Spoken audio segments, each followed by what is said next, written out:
Hey, this is Asbjørn and you're watching What I Love. Alright, gotta do some soul searching. The most important record would... there are different records that I guess define different stages of your life. But I think when Lykke and youth novels came out, I was at this kind of boarding school in Denmark, and it just totally turned my world around. Because before that, it had either been like extreme pop music or folk music, and that was very kind of separated for me. And then when youth novels came out, I kind of realized this whole world within pop music where you can really play with all these elements from folk music and from classical music, and I think that inspired my music a lot. I think for me, personally though, which is a bit different than musically, David Bowie was a huge thing because he really represented another pole of the male ideal than anybody else really. So I've always been inspired by his I guess just identity in general, even though the music didn't always speak to me. So I think it's a huge wake-up call that, you know, he's gone and we have to honor him by being our own man. Yeah, it was a CD. I was too young for vinyls. Not for cassettes though. I had some cassettes as well. I remember I had Michael Jackson History on tape and like knew by seconds when my favorite songs would start. But my first CD was The Writings on the Wall by Destiny's Child, and I remember I was in there and it was a huge thing. I'd been saving up for like a year or something to buy my first CD, and we got in there I was with my dad, and got home, and the first thing I did was dropping it on the floor, and it got a scratch and it wouldn't play properly, so we had to go in and say that, you know, it was like that from the beginning. So I cheated, but it worked. So what the fuck. I don't really buy that many albums anymore either, but I'm definitely gonna buy Otherness by Kindness, because I love that album, and that's the kind of album that I want on a vinyl, on a record, because that's been one of the, actually also the soundtracks to moving to Berlin. I heard that a lot, and yeah, I think he's amazing. When I look outside my window, I can get no peace of mind. It's definitely the first song on Rihanna's new album. That's fucking catchy, and it's so different from what she usually does, and it's just this bass circling melody that she and another girl sings over and over again. It's perfect and it's really catchy. One that I'm really excited about right now, and that I don't know a lot about really, is a guy called Matthew Young. I don't even know where he's from, but I guess the US somewhere.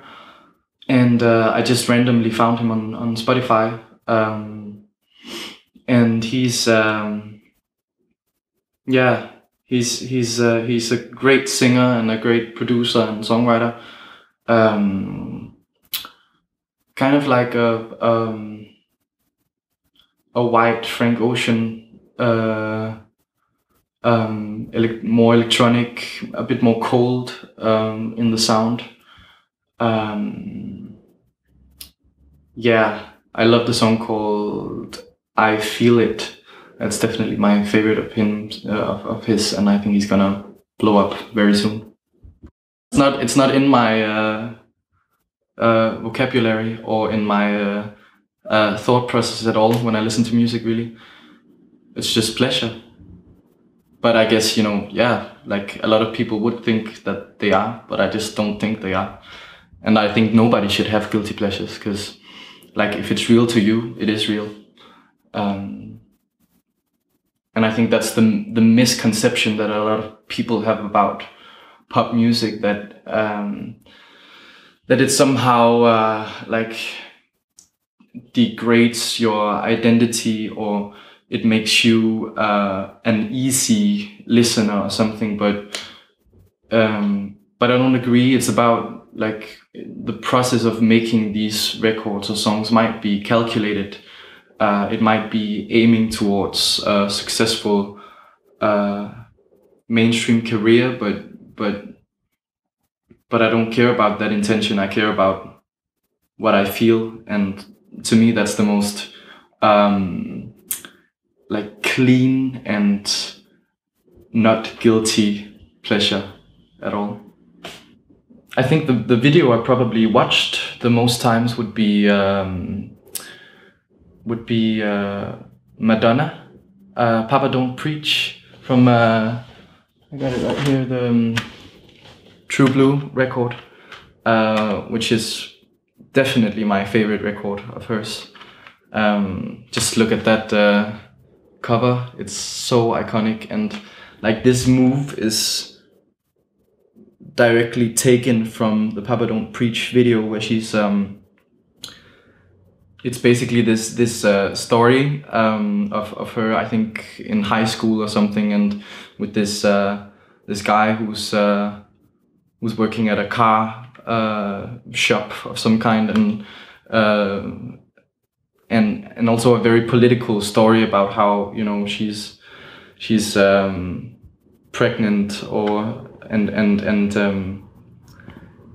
she's saying that it's her own choice who she loves and what she does, and then in between the story she has these iconic dance clips in with this hair and this body stocking kind of thing, and it's just all the signatures, you know, from Madonna are in that video. Yeah, it's probably those songs that you listen to really intensively at a time, and then they kind of disappear for you, and then suddenly you rediscover them. I have a lot of those. One of, like, the most recent ones that I rediscovered was Shape of My Heart with the Backstreet Boys.